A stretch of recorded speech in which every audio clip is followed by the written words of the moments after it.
Summary of the 80-20 Principle by Richard Koch. Introduction. In all aspects of life, 80% of outputs, results, and consequences come from 20% of inputs, efforts, and causes. Richard Koch was the primary to write down a book to present how individuals and groups can apply the 80-20 principle to realize far more results with much less effort. During this summary of the 80-20 principle, will provides a synopsis of how the principle works and the way you'll apply it to multiply your productivity and happiness. Nowadays, in our frantically paced life, tons folks should affect unbearably lengthy to-do lists a day. We may attend our office with the determination to rapidly complete the primary activity on the list just to ascertain that new activities have shown up meanwhile. Likewise, firms are suffocating under complications, struggling to work in additional than one market with an in-depth vastness of distinct products, trying to juggle each almost like a clown. In this hectic condition, knowing what's genuinely vital is more crucial than any time. This is the rationale. It's very significant to understand the beguilingly basic, but tremendously strong 80-20th principle.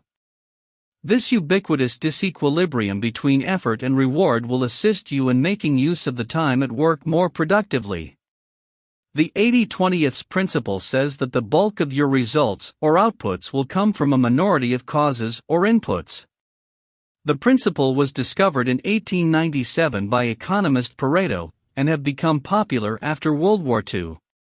Today, it's also referred to as the Pareto principle, the 80-20 rule, the principle of least resistance, the principle of imbalance, the Pareto law, the law of the vital few, and therefore the principle of factor sparsity.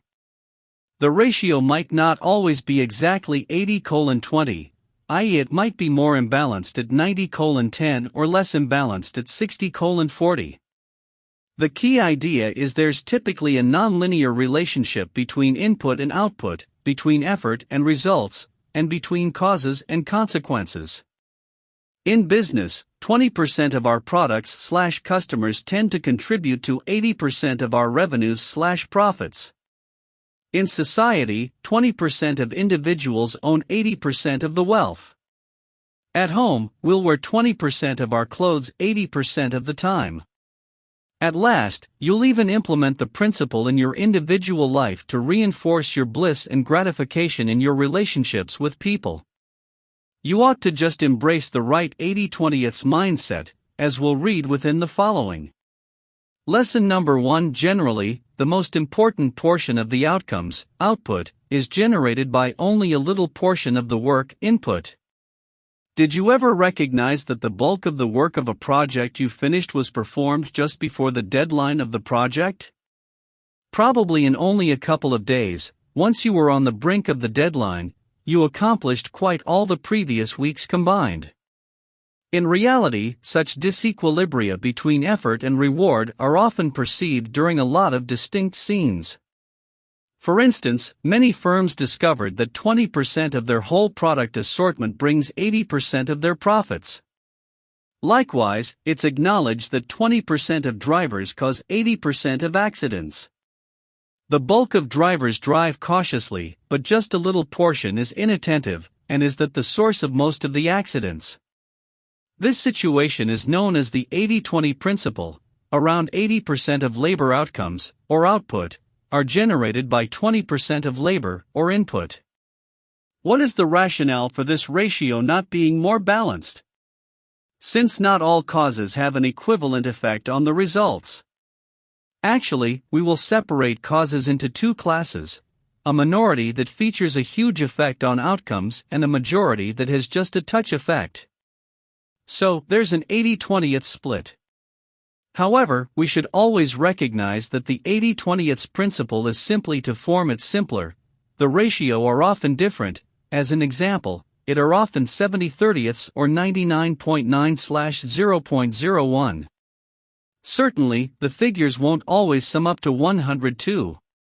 As an example, research from 1997 showed that of 300 movies, only 4, 1.3%, brought 80% of the ticket revenue. As you'll observe, appearances of the 80-20 principle might be observed in several scenes, and as you'll discover, this is often precious knowledge. Lesson number 2. Since we await balance and equity, we cannot instinctively think in terms of the 80-20 principle. People are likely to suppose the planet is balanced. However, actually, equilibrium isn't the natural condition of the planet, disequilibrium is. For instance, consider linguistics. Sir Isaac Pitman found that approximately 700 widespread words constitute 2/3 of all talks. If we add their derivatives, this number increases to 80%. Less than 1/100th of the words in English constitute quite 80% of the items we tell. So how can we explain these imbalances? With feedback loops that augment and boost even little distinctions. For instance, albeit your goldfish is of nearly an equivalent size swimming within the same water, some are going to be smaller and a few are going to be larger. The reason? Since there are small differences between them, the larger fishes have slightly more benefit. In other words, larger fishes can seize more food and become larger at a far better pace than other fishes. During this manner, their benefit goes up because this allows them to seize much more food. So, the loop grows with every cycle, finally creating major distinctions in largeness. However, although such disequilibria are innate, tons consider them as unjust. As an example, believe the inequality in salary and wealth among people. It's named social injustice when 80% of the entire wealth is owned by 20% of all people. This comprehended injustice comes from the reality that we suppose that effort and reward got to be of an equivalent importance as a 1:1 ratio. However, the 80-20th principle brightly shows that efforts may generate different rewards. Lesson number 3, you'll boost your work procedure with the 80-20 principle and achieve greater outcomes. Possibly, now you think that so far everything is great, and ask yourself the ways to implement the 80-20 principle for yourself and your life. We can start with observing your business life, on how you're employed immediately is perhaps far away from productive. Let's consider this. If you get 80% of the outcomes with only 20% of the struggle, you'll understand that 80% of your struggle is shockingly unproductive. Think about it. If there would be how to obviate the unproductive time and alter it with the activities you perform within the productive 20% time, you'll proliferate the results. For instance, think as if you regenerate the productivity just before the deadline and maintain it from the start of the project to the top. In reality, invented utilization of the 80-20 principle can assist you to spice up your productivity since you'll deviate your work far away from activities that have little influence on your outcomes. A start line could be observing and investigating the work procedures and discovering the unproductive portions. You would possibly discover that, for instance, within the prior stages of a project, you ruin time for thinking tons and pondering about every potential fault. Recognize this and check out intentionally to quit pondering about where you'll potentially lack success. No matter what the motives are, by recognizing them and changing your procedure to refrain from them, you'll considerably boost your yield. Lesson number 4, utilize the 80-20 principle to spice up profits in your business. Now that we learned about the thanks to implement the 80-20th principle to our effectiveness, we are able to learn the thanks to implement it during a business. In reality, you'll accomplish this in some ways, however, probably the foremost significant is optimizing the merchandise assortments of your business. To accomplish that, first, you would like to watch which product assortments are the foremost profitable ones. Just give rankings to all or any of the products and sales figures, possibly. You'll observe that only 20% of the sales are occupied by the highest products and convey 80% of the merchandise. For instance, the author, with research at an electronics firm, discovered that the highest 3 products corresponded to 19.9% of the entire sales, although they were generating 52.6% of total profits. When you have acknowledged the 80-20 partition in your firm, the second thing to try to do is to support and highlight the potential of the 20%. Give more importance to those products and consider increasing the sales of them. At the electronics firm, the author emphasized administration to extend the sales of their highest-ranking goods by explaining to salespeople that their sole aim was to multiply the sales of the 3 goods by 2, disregarding others. Lesson number 5: Ease and reduce complications in your work to become successful. As everybody realizes, big firms are generally too complicated. Regarding this, administrators should be skilled in handling complexity, and regularly they even like hardships and mental stimulation they carry. However, is acknowledging or maybe calling in complications the simplest means to show into an accomplished firm? The majority of the people think that magnitude and an outsized assortment are beneficial for a firm since because the goods a firm sells increase, more profit is assumed it might bring. However, actually, inner complications have great costs.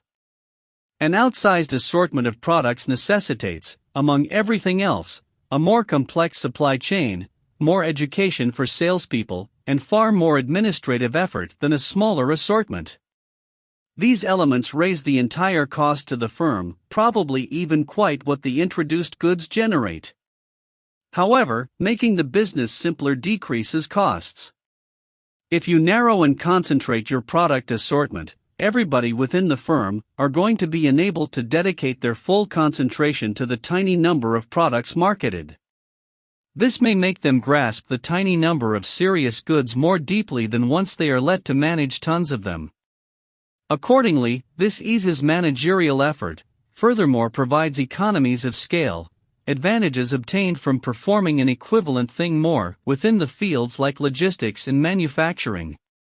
The strength of those advantages is clear. As an example, research with 39 medium-sized firms discovered that the smallest amount complicated firms were achieving the foremost. They decreased the amount of products they sell to a smaller number of consumers and worked with a smaller number of suppliers, which provided more profits.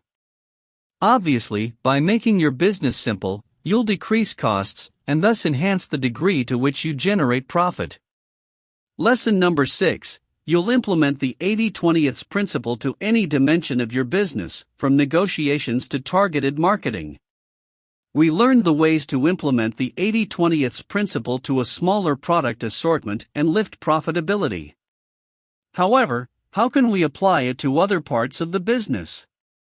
Fortunately, the 80/20 principle is extremely well-rounded that we will utilize it in essentially any field or department of the business to boost the probability of success. For instance, negotiations are very significant for all businesses, regardless of if it's through with consumers, business partners, or suppliers. Generally, during a negotiation, the topics to be debated are well defined beforehand. However, there exists tons of them.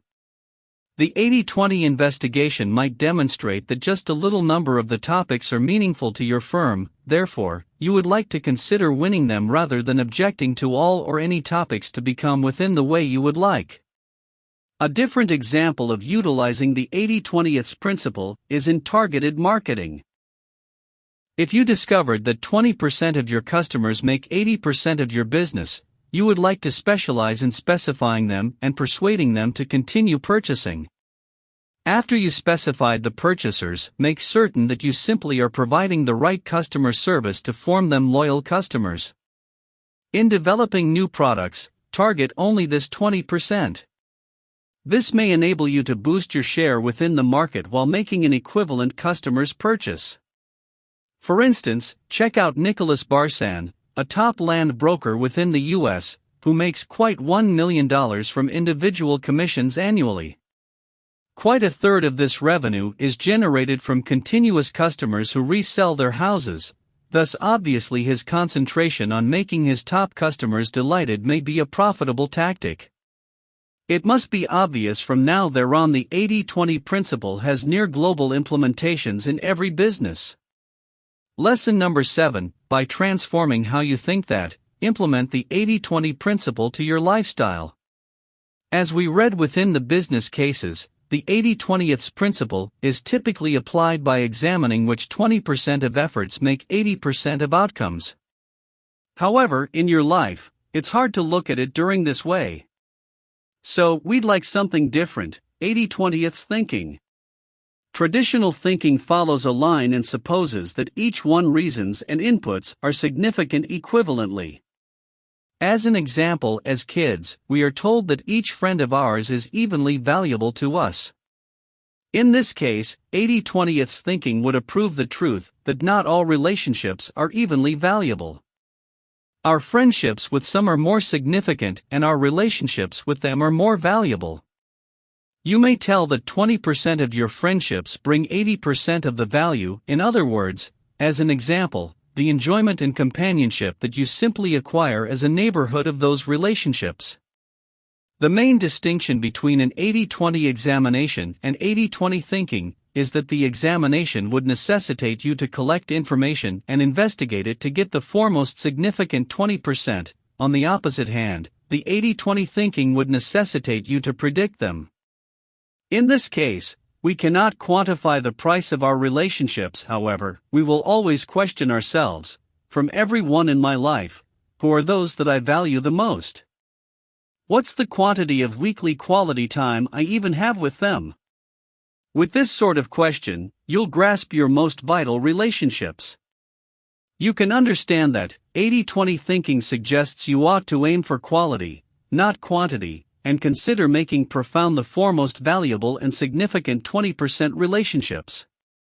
This type of 80/20 thinking are often implemented in many places of life without the need of concrete information. Lesson number 8. Consider the foremost significant activities, instead of dalliance thinking of your time management.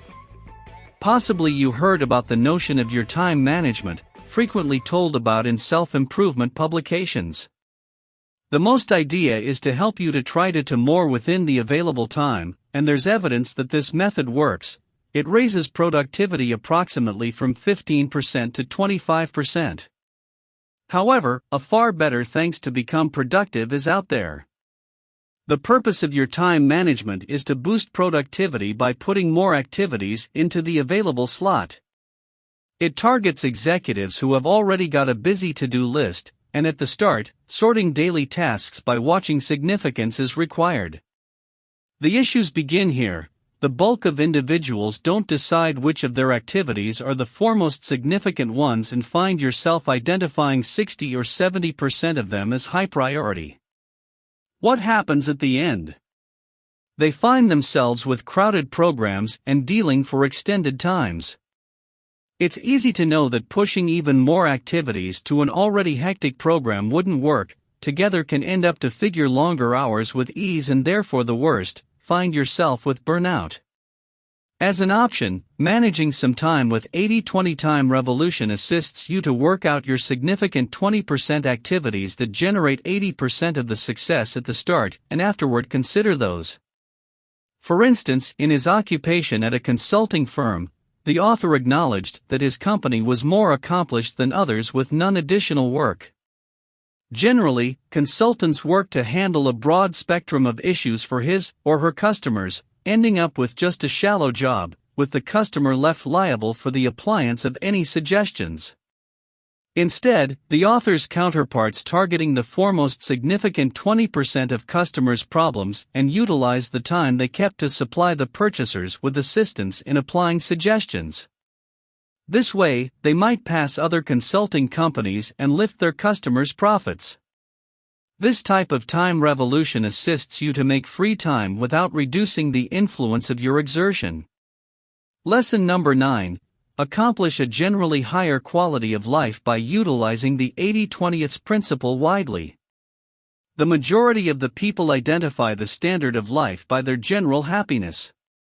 Curiously, only a little number of individuals put effort to rework their lives to higher quality. In reality, the bulk of individuals do activities that lower their happiness. As an example, many people don't enjoy their jobs. Most white-collar employees sit in an office cubicle, do activities stupidly, and expecting the day or week to end. Is there how out? Simply, You would like to work out the allocation of happiness and unhappiness in your days and determine the explanations before putting effort to possess a change. Identify your top 20% versus bottom 80%. You can do so employing a more analytical approach, or a more intuitive approach, 80-20 analysis. Develop a hypothesis about an 80-20 relationship and test it by collecting and comparing two sets of knowledge. As an example, ask 100 friends what proportion beer they drank the previous week, then rank the info in decreasing order to seek out what percentage of your friends consume the bulk of the beer. You'll find that 15% of your friends drank 90% of the beer. 80-20 thinking. Think deeply about a crucial question, form your 80-20 hypothesis intuitively, then take action to use it. Reallocate your time/resources in two ways. Allocate more resources to the highest 20% by moving time/resources far away from the unproductive 80%. Do more of what's working well. Address the underperforming 80%. Find ways to form the unproductive activities more productive or effective. Answer the question, what's the 20% in your life that provides you 80% of your happiness and within the other way around? Once you identify the 80% of your life that generates too small or no happiness, you would like to place effort. Just reduce the time you're giving to those activities. For instance, if your occupation causes you to miserable, you'll work to get means to rework that. You'll look for other jobs, work to redescribe your current one, reduce working time, etc. Regardless of how you are doing it, you want to not fork over yourself to figure out an occupation that creates you miserable for your whole life. When you have accomplished to scale back the items that cause you to unhappy, you'll observe that you simply have longer and vigor to place on things that you feel happy about. As an example, if you've got determined to offer fewer hours to figure, you'll have more hours for your loved ones. You only got to determine the 20% of activities that generate 80% of your happiness and search the way to give longer to them. You'll increase the standard of your life if you'll do that. The 80-20 principle, the key to achieving more with less by Richard Koch. Review. The 80-20 principle explains that in virtually every field, 20% of your work, input, generates 80% of the result, output. In other words, approximately 80% of labor isn't productive, and once you reconcentrate these on the 20% that's generating the foremost outcomes, you'll see a big increase in productivity. This basic notion are often implemented in every field of life, from business to relationships and life quality. Make your business better. If you own a business, you'll utilize the most notion explained during this review to form your business better. You may, for instance, examine your current product assortments and concentrate all of your work on the foremost lucrative 20% of your goods. Did you like this audiobook summary? Click the like button now to support our channel and click subscribe if you want to get notified each time we post a new free audiobook summary on YouTube.